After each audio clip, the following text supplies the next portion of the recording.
Hello everyone. सो दोस्तों, आज हम डिस्कस करने जा रहे हैं आपके साथ हिंदी व्याकरण के कुछ क्वेश्चन। और ये प्रीवियस ईयर का पेपर है दोस्तों। इसमें जो आपके पास हिंदी व्याकरण के क्वेश्चन आए थे वो आए थे 156 से लेके 170 तक के क्वेश्चन, मतलब कि 15 क्वेश्चन इसमें हिंदी से आए थे।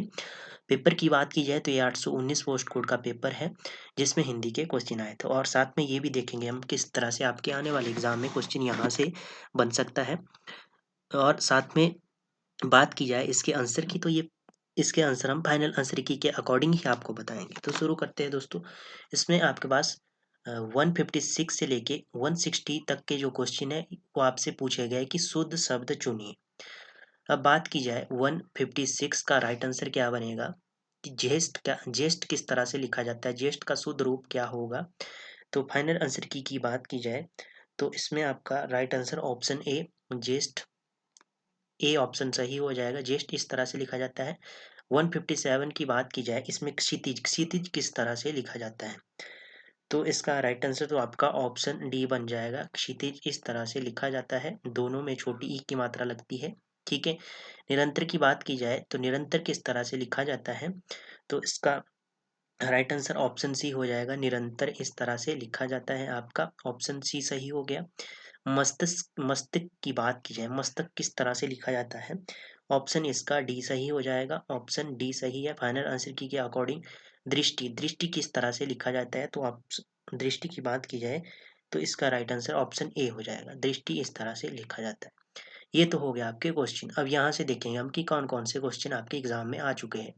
आजीविका की बात की जाए तो ये गलत शब्द है, ये अशुद्ध है, ये शुद्ध शब्द है। आजीविका में पहले बड़ी की मात्रा होती है फिर छोटी की मात्रा होती है। अनुग्रह ग्रहित नहीं होता, अनुगृहित होता है। ठीक है।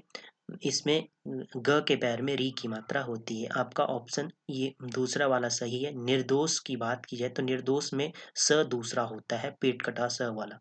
कुंडली की बात की जाए तो इसमें ण होता है, ना कि न होता है। नल वाला न नहीं होता, इसमें ण होता है। पिंजड़ा की बात की जाए तो पिंजड़ा नहीं होता, पिंजरा होता है। ठीक है। पश्चात की बात की जाए तो स इसमें आधा होता है और त अलंत होता है। ठीक है। पश्चात ये सही हो जाएगा। पिंजड़ा गलत होता है, ये वाला पिंजड़ा गलत है, ये वाला पिंजड़ा सही है।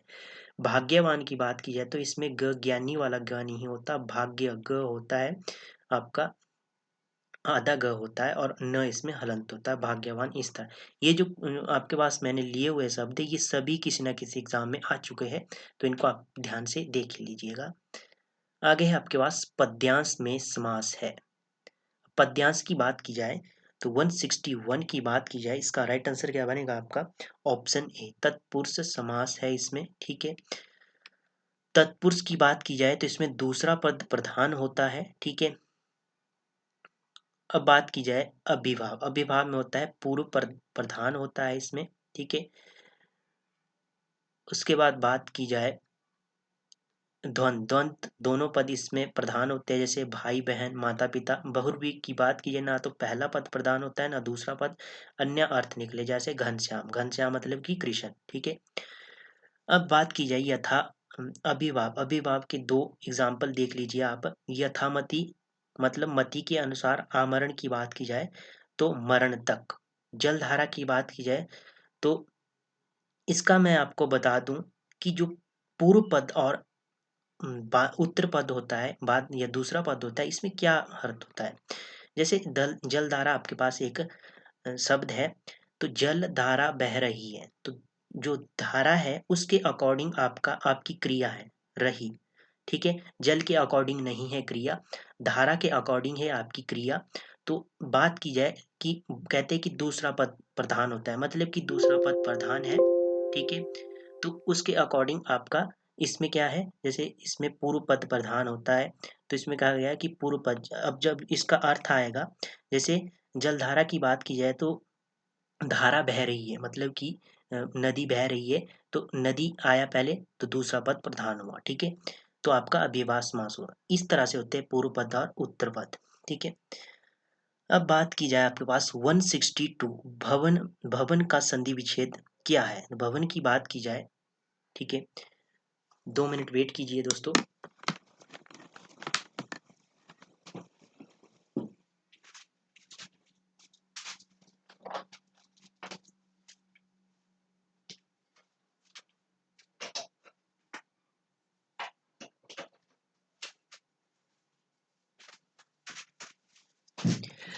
तो दोस्तों भवन की संधि क्या होगी? तो इसका राइट आंसर की बात की जाए तो राइट आंसर तो आपका ऑप्शन बन जाएगा इसमें सी।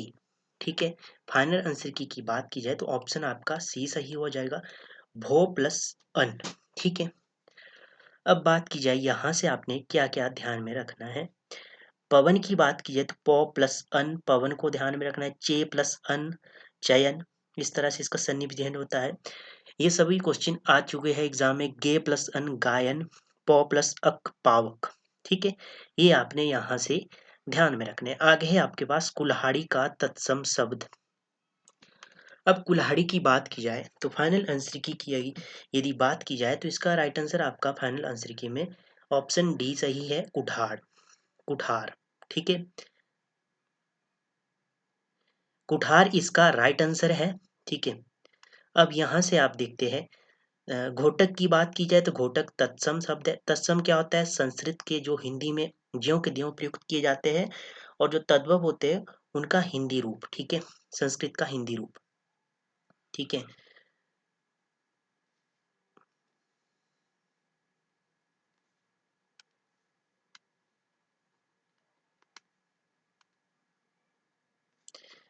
घोटक की बात की जाए तत्सम शब्द है और घोड़ा इसका तद्भव है। ठीक है, मक्षिका ये आपका तत्सम शब्द है।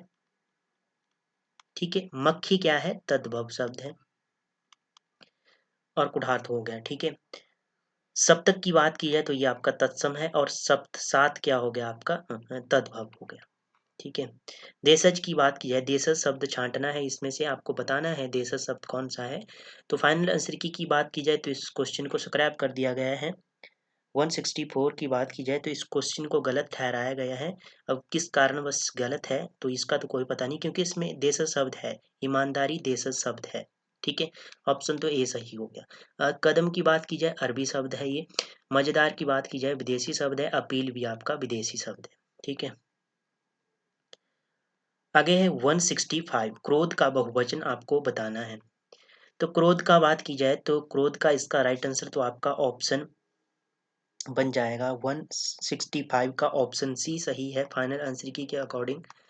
अब यहाँ से आपको जो सेम वर्ड होते हैं बहुवचन उनको ध्यान में रखना है। प्रेम का प्रेम ही रहता है, जल का जल ही रहता है, पानी का पानी ही रहता है बहुवचन, सज्जन का सज्जन ही बहुवचन रहता है, क्षमा का क्षमा ही बहुवचन रहता है और प्राग का प्राग ही बहुवचन रहता है। ये आपने ध्यान में रखना है। अब क्रोध की बात की जाए, क्रोध का विशेषण क्या होता है ये भी आपने ध्यान में रखना। तो क्रोध का विशेषण हो गया क्रुद्ध।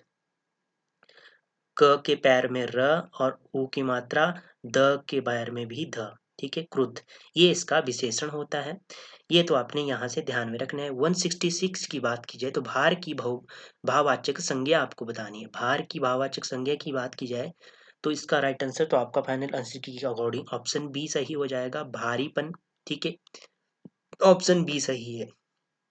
अब यहाँ से आपने क्या ध्यान में रखना है, भ्राता की भ्रातृत्व भाववाचक संज्ञा है, सेवक का सेवा भाववाचक संज्ञा है, मनुष्य का मनुष्यता भाववाचक संज्ञा है, लड़का का लड़कपन भाववाचक संज्ञा है। ये क्वेश्चन आ चुके हैं एग्जाम में, किसी ना किसी एग्जाम में आ चुके हैं। मोटा की बात की जाए तो मोटापन इसका भाववाचक संज्ञा है, नारी का नारीत्व भाववाचक संज्ञा है। यहाँ से आपने इतने क्वेश्चन ध्यान में रखने हैं। जहर का विश्लेषण क्या है? तो जहर के विश्लेषण की बात की जाए तो 167 की ऑप्शन ए सही हो जाएगा, जहरीला। ठीक है, अब जहर जहर तो हो गया आपका जहर। ठीक है, अब विष विषैला ये इसका क्या है? विश्लेषण है, विशेषण है।